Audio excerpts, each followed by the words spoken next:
Community art's very important and very powerful. We're artistic creatures, whether we like it or not.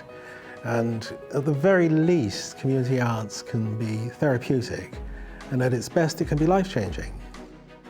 A lot of what we do centres around a kind of arts and wellbeing programme. And that is really interesting because it is often led by a mix of artists, volunteers, community members, theatre companies. We work with all kind of art forms, from kind of theatre to visual art, dance, everything from sewing, beading, but also thinking about sort of wellbeing activities as well. So we also have everything from kind of acupuncture to yoga. It's a very sort of broad, big programme and quite an exciting place to be, actually. We're kind of a non-traditional space. We're an old house, we're a chapel, a set of offices, and we even have 3 shops where some of our projects run. We also have 25 to 30 tenants who are very much part of our community hub within our building, and they include everything from the Bangladeshi Parents and Carers Association, Bodywise, Fevered Sleep Theatre Company, the Grand Union Orchestra, Wish, which is a women's mental health charity, and often actually we collaborate and work with our tenants as well to build partnerships and build projects. It's a really exciting area. We have lots of local estates who are around here. There's a strong Bangladeshi community around here, and we reach a mix of young and older people.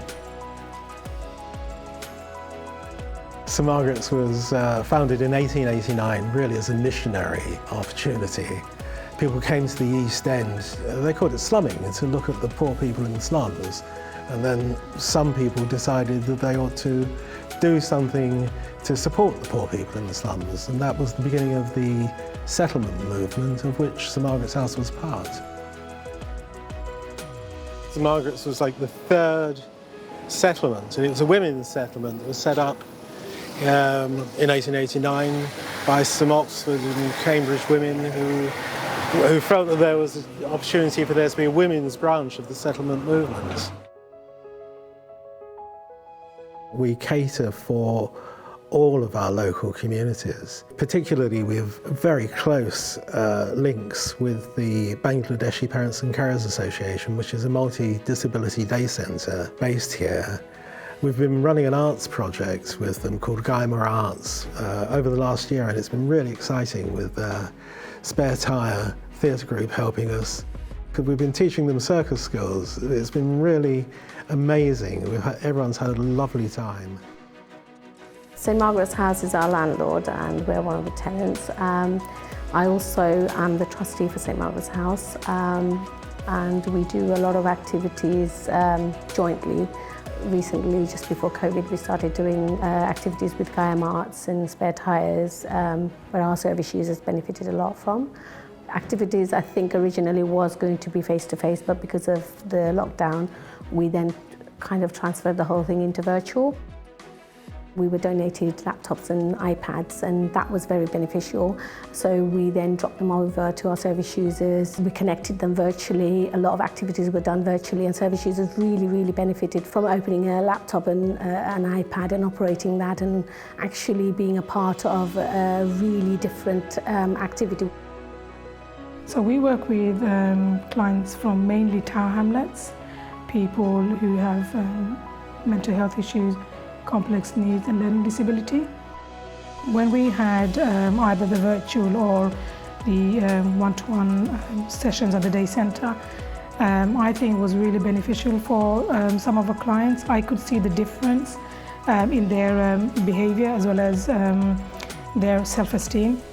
I think their confidence level has grown so much. Where they used to be shy and hesitant to open up and talk to people, I think they feel free and they welcome people.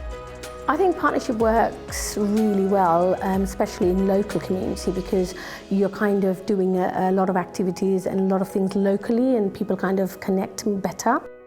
Having that support from St Margaret House is also an extra boost. At least I know I can refer people and say, look, if we can't help you, there are other projects in the community. When I first came here, almost 3 years ago, I was so impressed with going into the Great Place and asking them, what do you enjoy about this? And immediately the conversation spoke about, improving mental health and making friends and feeling useful. I remember one woman said, I feel useful because I'm using my hands. And I felt that was really powerful. And for me, at the start of my journey at St Margaret's House is something that's always sort of stayed with me. I've lived here 40 years, so I was coming up to retirement, and pre-retirement I started preparing what am I going to do with myself. I'm not sitting at home watching TV. So I started off at art in here first, and then finding out there's a beading class, and so I thought I'd come to do that, and I've never looked back. And I think I've been coming here since 2015. It's boring being at home and you don't get motivated. But here, like over the years as well, Brenda's always brought in some new ideas and we spark each other off.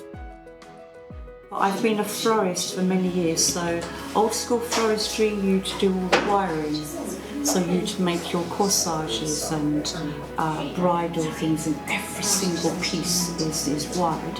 So I've been able to incorporate that skill into the beading skill, and then just let that sort of flow along as well. And also like meeting the other ladies as well, because it's I think it's so important to keep yourself occupied and motivated, otherwise you can start going a bit dull and then your light goes out. I'm walking past here, looking in the window, and I'm from Midland, so look after my grandchildren here, and I just didn't have any friends or anything here while kids at school. Then when I saw these classes in the window, inquired and I started coming here, and Brenda, Maureen, Sheila, all of them helped me and made good friends with them.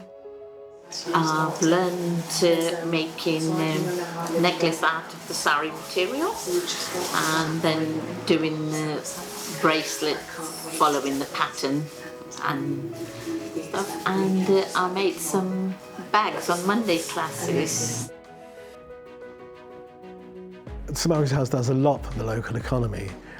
We employ between 20 and 30 staff. We've got a thriving, award-winning vegan cafe, has a turnover of £500,000 a year. We have 3 community shops, and we have more than 30 community groups and charities based here. They pay us rent, and the money they pay us goes into the work we do, into community activities. So it's a virtuous cycle.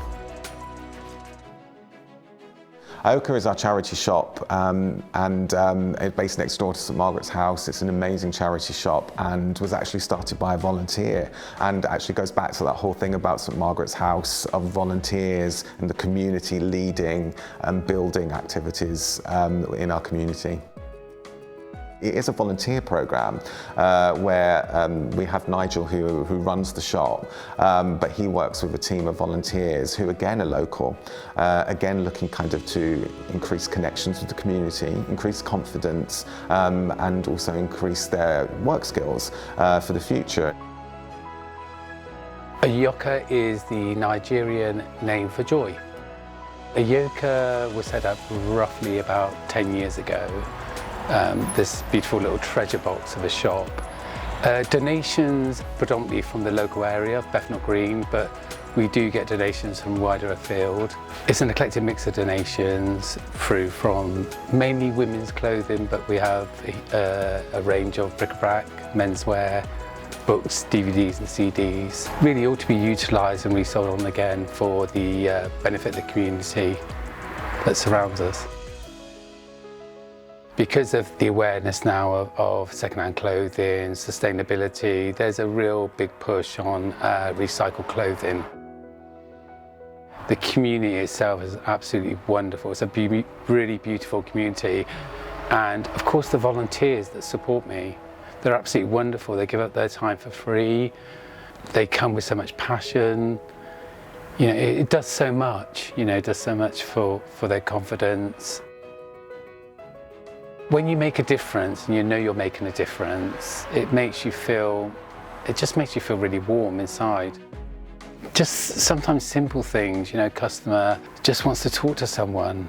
You know, they may be on their own all day and sparing that 5-10 minutes to do that. I think that's the lovely thing that we're able to do.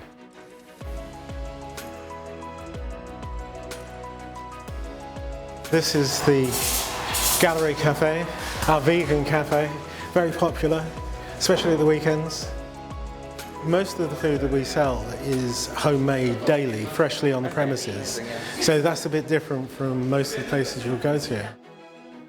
The cafe is also a performance space as well, and a gallery, obviously. So the gallery aspect is actually run by a volunteer art curator. So we have a program where anyone who's looking to gain skills in curating can actually manage that space for a year. But then also it's a performance space as well, so it's the cafe, but in the evening can turn into a comedy space, a music venue. One of the highlights is an open mic night, which is actually, again, a real opportunity for the community to kind of showcase what they do. I think it's a fascinating project. The aims of it are to really increase people's awareness of what social prescribing is.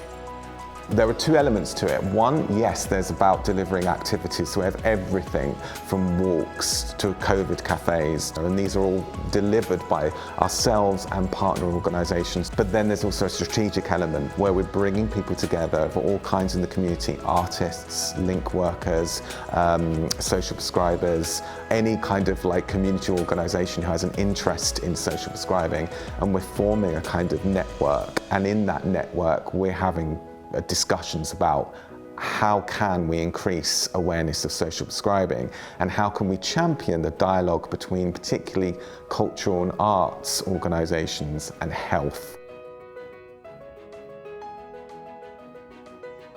Locality has done a lot to help us over the years, all kinds of practical support, all kinds of issues. I love the annual conference. Most recently, Locality has done a really great job in helping us find our way around a new marketing strategy. We lost our comms team through COVID cuts, and now most staff are taking on some comms responsibility. The workshops have helped massively of us actually going away and rethinking how we use social media.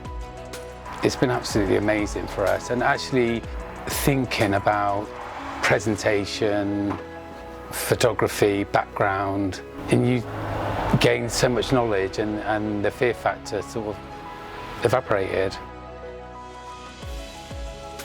In every way, St Margaret's is at the heart of our community.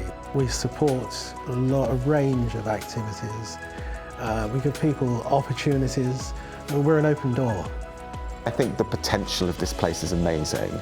St Margaret's House has existed in some form since the late 1800s, and yet I think there is something very youthful about what is going on here and very, very new. In the community, you know your local community, you know where the weaknesses are, you know where you can fill in the gaps. That's a big strength.